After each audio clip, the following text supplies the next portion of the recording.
તો આ તરફ પાટણમાં મેડિકલ રેગિંગમાં 13 વિદ્યાર્થીઓને જામીન આપવામાં આવ્યા।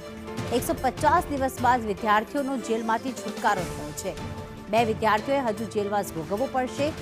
ધારપુરની મેડિકલ કોલેજમાં રેગિંગની ઘટના બની હતી, જેમાં MBBSના પ્રથમ વર્ષમાં વિદ્યાર્થીનું રેગિંગ કારણે મોત નીપજ્યું હતું। રેગિંગના ઘટનામાં 15 વિદ્યાર્થીઓને જેલ થઈ હતી।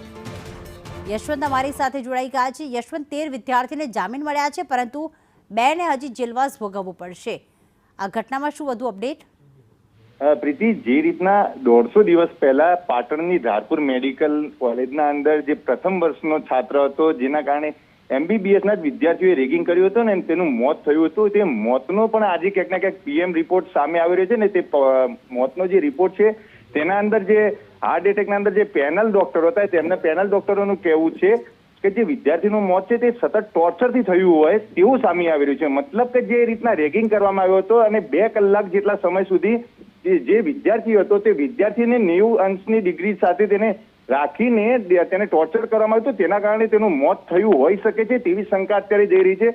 અને જેના કારણે 15 જેટલા વિદ્યાર્થીઓને આરોપી સાબિત કરીને તેમને હાલ જેલ હવાલે કરવામાં આવ્યા હતા અને તેમાંથી 13 વિદ્યાર્થીઓ અત્યારે જામીન ઉપર અત્યારે મુક્ત થયા છે। જોકે હજુ 2 વિદ્યાર્થીઓ જેલ હવાલે છે, જે જેલમાં છે અને આવનારા સમયના અંદર તેમને પણ કદાચ જામીન મૂકવામાં આવી શકે છે, પરંતુ જે ઘટના બની હતી ખૂબ જ નિંદનીય બની હતી અને અત્યારે જે પેનલ ડોક્ટરનો રિપોર્ટ આવ્યો છે તે પણ ક્યાંક ને ક્યાંક શંકા ઉપજાવે તેવો છે, કારણ કે જે ટોર્ચર કરવામાં આવ્યું હતું તે ટોર્ચરના કારણે મોત થયું હોય તેવું અત્યારે સાબિત થઈ રહ્યું છે।